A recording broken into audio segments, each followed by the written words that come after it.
Hello, everyone. I am Senior Anatomy Fellow Connor Rogie, and I'm going to be doing your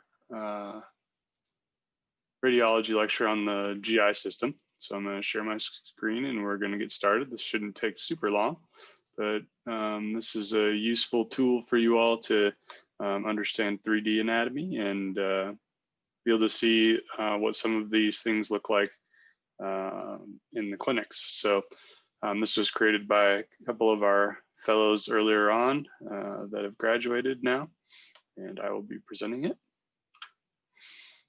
What you want to be able to do with this material is just be able to understand and identify the GI anatomy and correlate it with the gross anatomy that you've learned in lecture and lab. And you will get one question on your practical on this material. So we're going to start with axial CTs. Remember that we look from the foot of the bed. And so the left of your screen is going to be the right side of the patient. And this will be the left side of the patient. And then posterior is on the bottom and anterior is on the top. So this structure on the anterior aspect, just behind the parietal peritoneum there, the stomach. And then on the right side of the body, filling up the posterior and right upper quadrant, it's liver. And then this structure that sits in a fossa on the anterior aspect of the liver is the gallbladder. And then this structure that is actually a muscular structure going around the vertebral bodies and the vessels here is the diaphragm crura. So that would be the right and left crura combined. Because the crura both cover up the diaphragm, cover up the aorta here. This is the descending aorta. And then on this next slide, we have a lot more structures to show you. So here is again, right upper quadrant, a little piece of the liver left. And then on the left side of the body in the posterior aspect, surrounded by some ribs, would be the spleen. And then running transversely across, we have this organ with the splenic artery coming out to go into the spleen right behind it. That's the pancreas. On the right side of the body here, we have something right near where the head of the pancreas would be. That's the descending duodenum. And then we have two veins here. So remember that this was the aorta.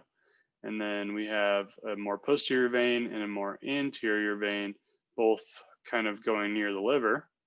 So this more posterior of the two is the IVC.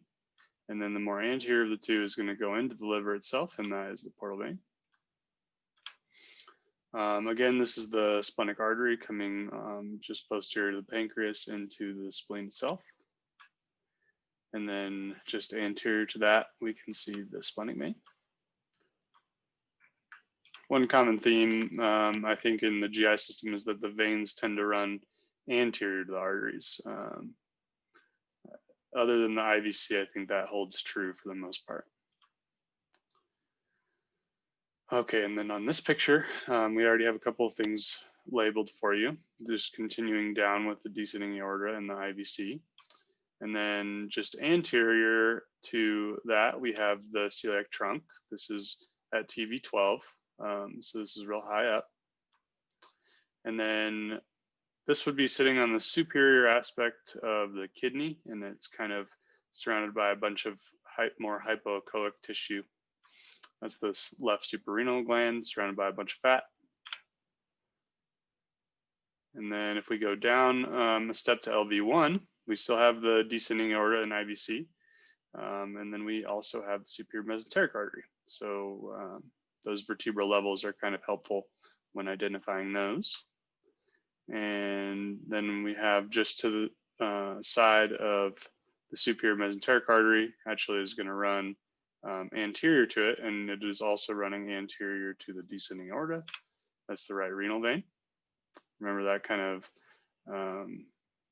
jumps over things, not as much as the left renal vein, but does go anterior to the structures. And then if we keep going down, we have a couple of Secondarily, retroperitoneal structures here. Those would be the ascending and descending colon. We have the structure that goes in front of the aorta all the way over to this structure, which is the left renal vein, going to the left kidney. And then just posterior to that, remember the rule of veins being in front of arteries. So this is the left renal artery. And then the correlate on this side, right renal artery. And so you should notice the right renal artery is really posterior. Has to go behind a lot of structures. It's behind, the portal triad, and sits fairly posterior, even hard to identify without removing the right crus, especially in its origin to the aorta. So that is a very posterior structure. And then, of course, anterior to that is the right renal vein. If we look more anteriorly, we have some structures that are pointing out in front of the pancreas here.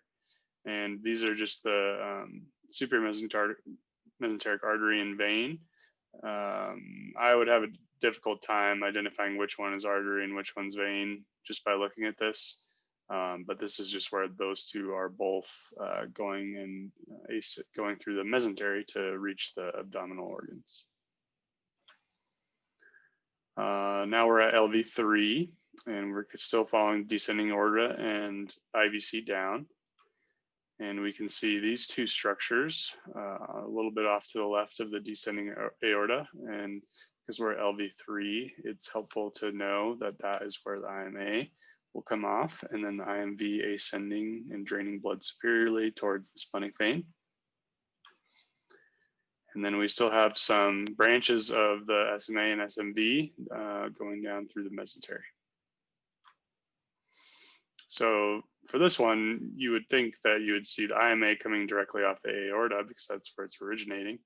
And then obviously the SMA and SMV would be more running through the mesentery, so they're not going to be directly adjacent to the major vessels here.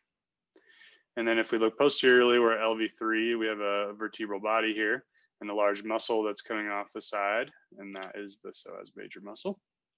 Remember, that's a posterior abdominal wall muscle and big hip flexor and external rotator of the thigh. So then running right on the anterior aspect of the psoas major, we have the ureter. If we look again and follow the psoas major muscle down, we can also see a couple other structures. Remember, we're at LV5, so we're a little bit below the bifurcation now. And so we're able to see the common iliac arteries after the bifurcation of the aorta has occurred. And then we have the common iliac veins as well. And then if we go even a little further down, we are in the female pelvis now. And so we can see this curving aspect of bowel here, and that is the sigmoid colon. And then it will end into a very straight structure, which is the rectum. And sitting here would be the fundus of the uterus.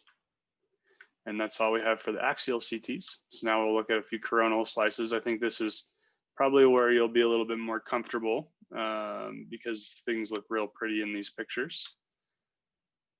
These two structures are the liver and gallbladder.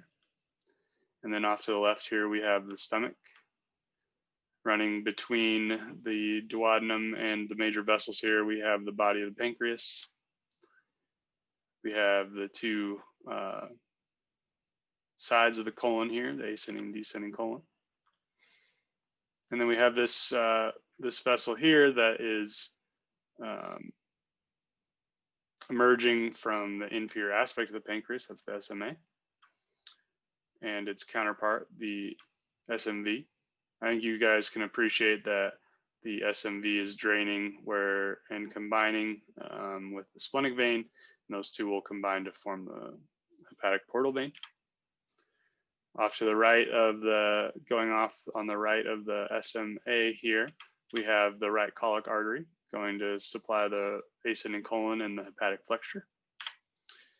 And then we have this vein running transversely on the posterior aspect of the pancreas here. That's the splenic vein. Okay, a few more structures in here.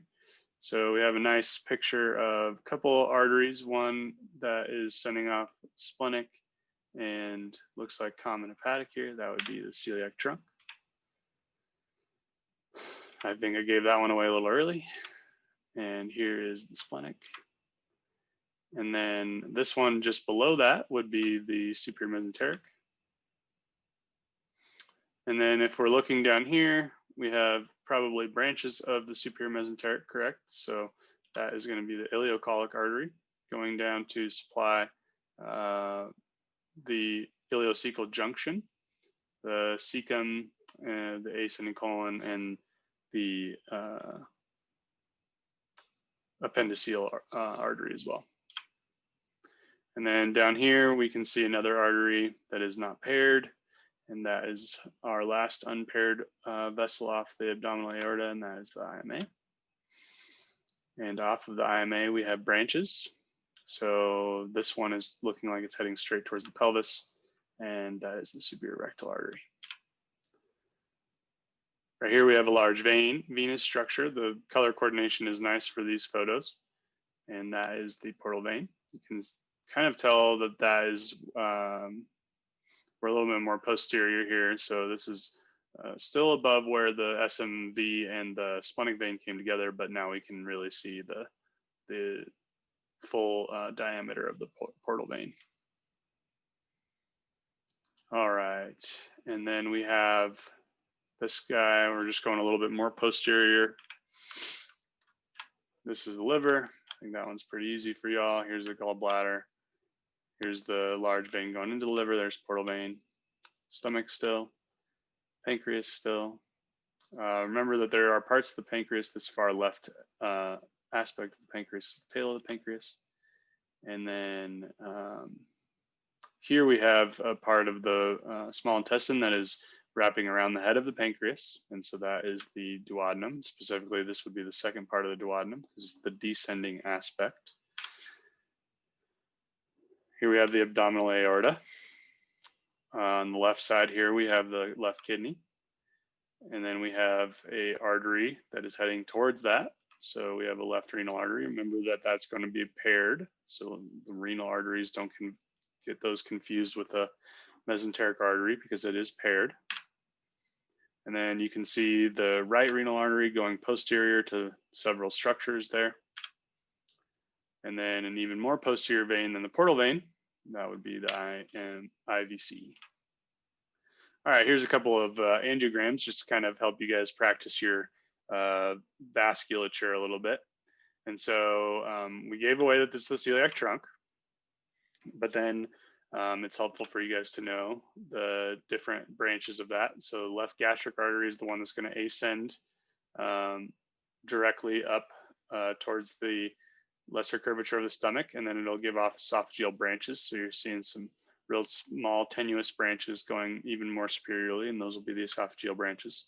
This one that is corkscrewing off to the left side of the body is the splenic artery, and that runs just posterior to the pancreas. And then this one that runs off to the right side is the common hepatic artery, and that will split into the proper hepatic artery and the gastroduodenal artery.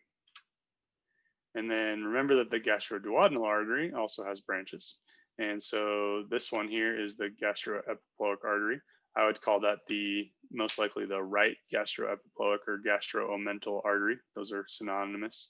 But the right gastroepiploic is a branch of the gastroduodenal artery, whereas the left gastroomental artery is a branch of the splenic artery. So they kind of make a loop around the greater curvature of the stomach, which would be kind of right around here.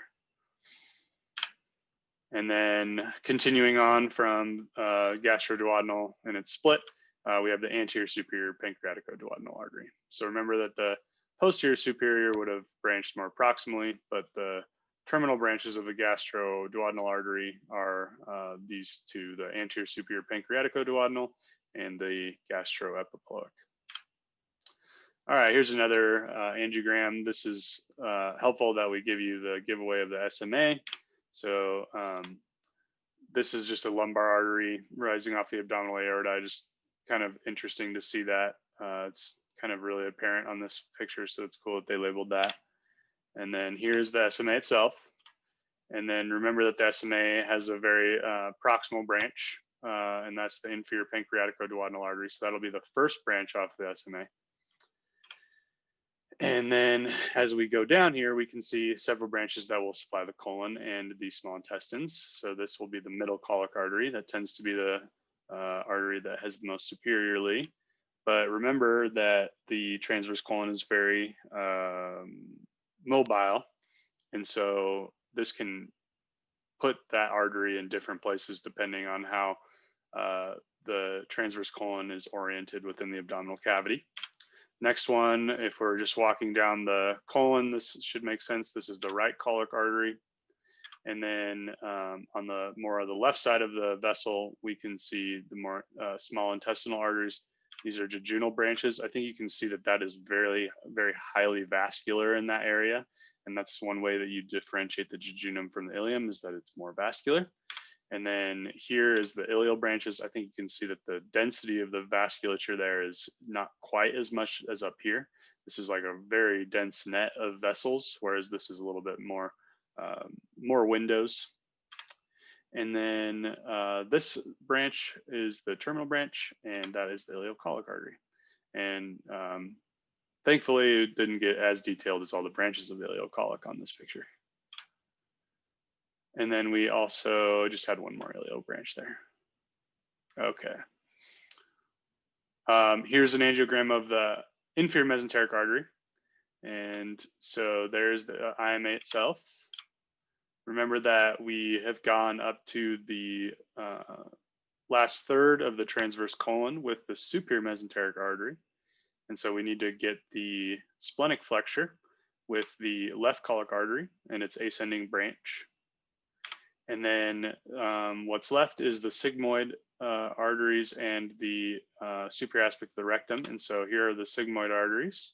And then the terminal branch is the superior rectal artery. Here's a barium enema. So this is one way that we can assess the large bowel with imaging, and it gives us a much better picture than an abdominal x-ray would give. So this is contrast through the colon. And it's really helpful for specific diseases, really good for diverticulosis and several things that would have any anatomic pathology in the colon. And so it's helpful to understand this anatomy from these images. This is the sigmoid colon. You can see that it's doing a big amount of turns here, and then just at the bottom of the screen, it's going into the rectum.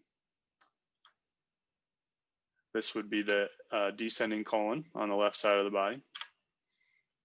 This is our splenic flexure. Here is our, I think it's going for haustra here.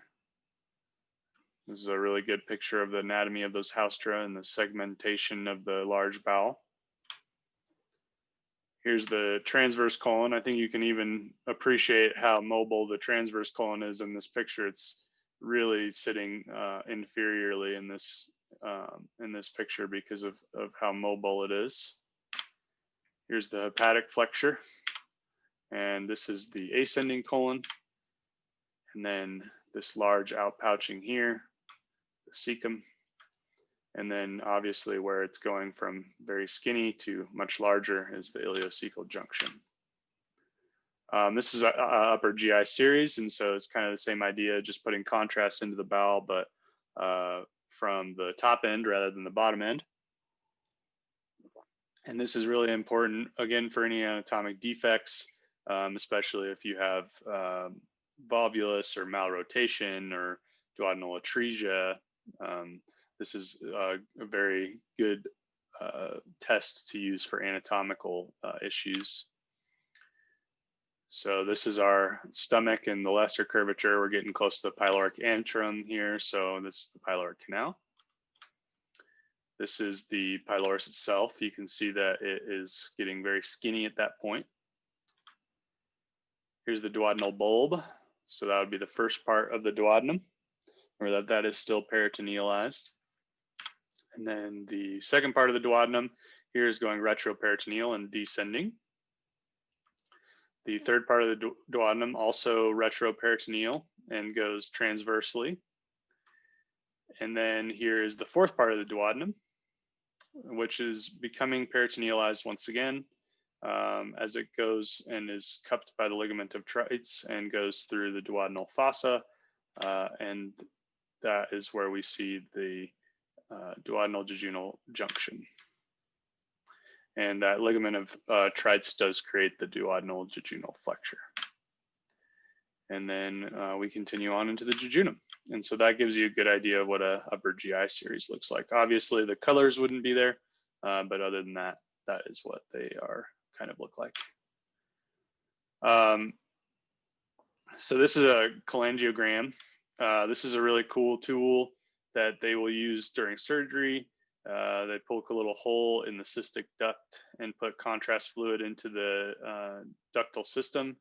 It's a really good way to assess if a patient has stones in the ducts, because if you are doing a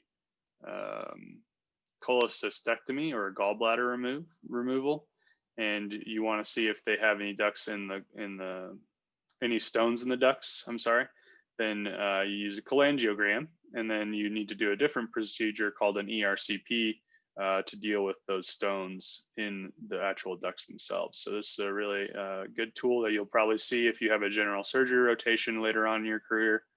And so it's good to know this anatomy. Here's the gallbladder. This is the fundus of the gallbladder. Here's the neck of the gallbladder. And then as we get down here, we're getting to the cystic duct, because remember that the cystic duct will drain the gallbladder into the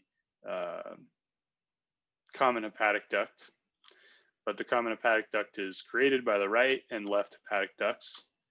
And then when the cystic duct drains into the common bile duct, we then change it to the, when the cystic duct drains into the common hepatic duct, we then change its name to the common bile duct. And then obviously the common bile duct will follow down, combine with the main pancreatic duct, and create the ampulla vater. And that is also called the hepatopancreatic ampulla, and that will drain into the second part of the duodenum via the major duodenal papilla. And then here's a nice picture of the urinary system. So we have, this is looking like a right kidney. Specific part is medulla here because the cortex would be more superficial. And then here's a renal pyramid. As we get down to where the renal pyramids will drain, we have the papilla. That's kind of like the nipple of the renal pyramid is the way I like to think of that. And then here's a minor calyx, which will drain into major calyces, which will then drain into the renal pelvis. And then that will drain into the ureter. The rest of this is just for your own benefit. You can practice scrolling with this link to kind of go through the abdomen. You will see lots of images, especially CTs of the abdomen and pelvis. If you have hospital rotations, it's kind of one of the most common things ordered, especially in the ER. So it's good to get comfortable reading these and just understanding where the anatomy is. I think if you understand the anatomy, you'll really impress a lot of people on your rotations. And the rest of this is just for your benefit and fun. Here's the references, resources, and then we have some extra slides for you guys to look at it on your own. So thank you for your time. I hope this is helpful for you, and good luck on your exam.